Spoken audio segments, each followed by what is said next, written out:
Do you like to fly the F-15C? Right now, Falcon BMS has a full fidelity model of it. Let's check it out.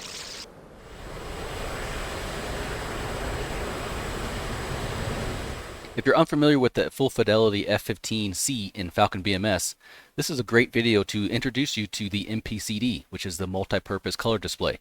This is your main focus on how to interact with the aircraft. When it comes to your weapon systems, the Link 16, your situational display, or sit page, your fuel, and what your wingman is actually locking onto. So let's go ahead and get into it. So first, let's talk about the buttons on the outside, or right there on the surface of the MPCD. As you can see, it has the OSB buttons around the side, 20 of them, so it has those buttons as well.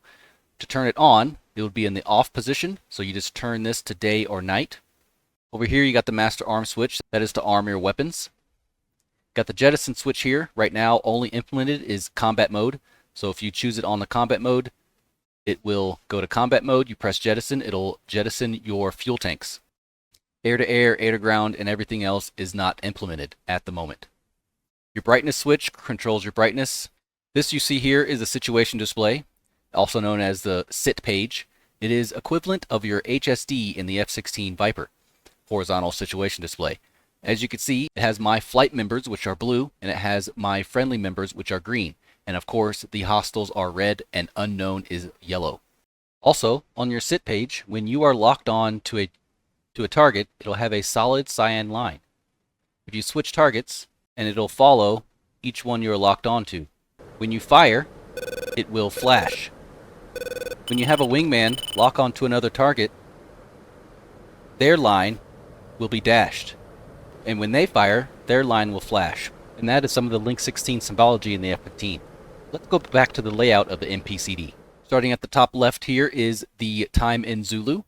Next here, PQ14 is the operational status queue. It does not go into detail in the manual, so going to move on from that.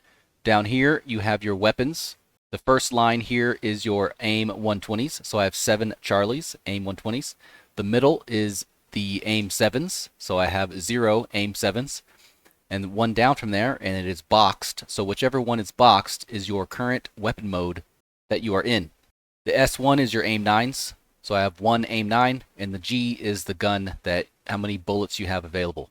Right here you have your TDC cursor, your target designator control cursor. So this is where you can move the cursor around. Also, it matches on your radar screen if you have it selected. If your MPCD is not selected, it'll be blue like this. So if you have that selected, go ahead and do a castle up, and it'll switch it back to your MPCD, and it'll change your cursor to a white color. These triangles are your steer points. So the current selected steer point is this one, being that it does not have a number inside of it. So that's number 2 is the next one. So this is steer point number 1. If you zoom out, you'll be able to see a little bit more of the map here. So there are some SAM rings over there, SA2 and a SA2, and of course you could see some red targets out there way in the distance.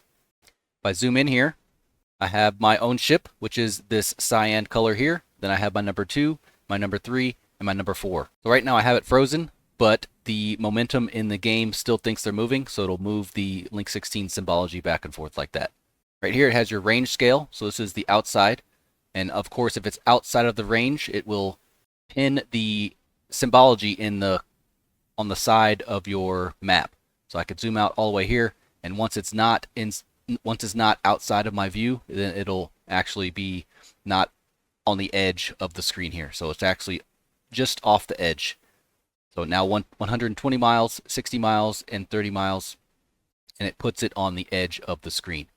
Right here is the bra of your aircraft. So this is in relation to you. So right now I am the bra is 27923 where your cursor is. So that's what that blue number is there. Going down here is the chaff and flare, so 120 and 60 flare. Here's your countermeasure mode. That is your RWR filter. B1, B2, B3. Purple means that it is in standby, and green means that it's active. So green is active, purple is in standby. This number right here is the bra of your selected steer point. So if you want to be on Bullseye, your selected steer point has to be on the Bullseye in 2D. If you want it to be accurate, then choose the steer point that you had on top of the Bullseye, so you can then have a accurate Bullseye call for you in the Eagle. Over here, this OSB button is the menu. Make sure you go to the menu right here. Go back, then go back to the sit page.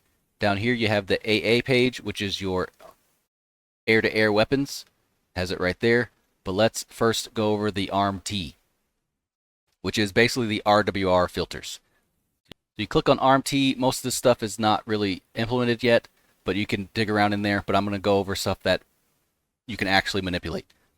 So this right here, this button actually changes the filter on your RWR. The global means it'll see everything. As you can see here, it has the S's, which is the search radars out and about.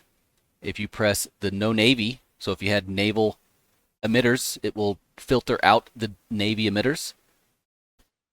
Click it again, no SI, which means no search radars. As you can see, the search radar S's have disappeared. Again, it's WFO, so waveforms 0, so air threats only. You can see the Big Bird disappeared, and it has the 30 and the 15's My Wingman out there. Ground Pry is ground emitters only, so surface emitters, so it has the BB there. Air ground has both the air and the ground emitters, so it has both. But remember, it does not have Navy. So if you are over the water, I would recommend using global. If you're not over the water, you could use either air, ground, or no Navy. I'm going to go back to the menu here.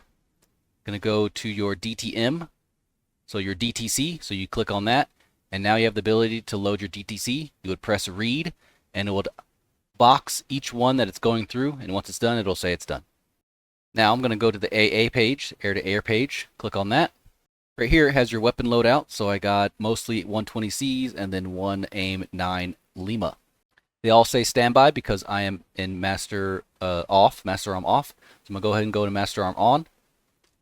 The selected 120 is ready, being that it is selected, and you are in Master Arm. You could cycle through them using the boat switch. Ready and boxed means that it is selected for launch. If it has H and box, that means that is selected, but that weapon station is hung, and you must switch to another one by selecting boat switch forward. If you have your medium range missiles selected, you can change the target size options using this here. So that's large, unknown, which is medium, small, and medium. This basically changes the distance that the missile actually goes pitbull. If you choose small, pitbull will turn on later.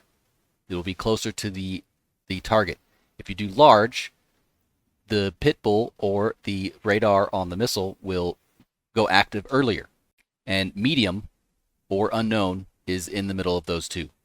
If you want to be able to see your wingman status, go ahead and go to Menu, Flight Data, and now you can see your wingman status.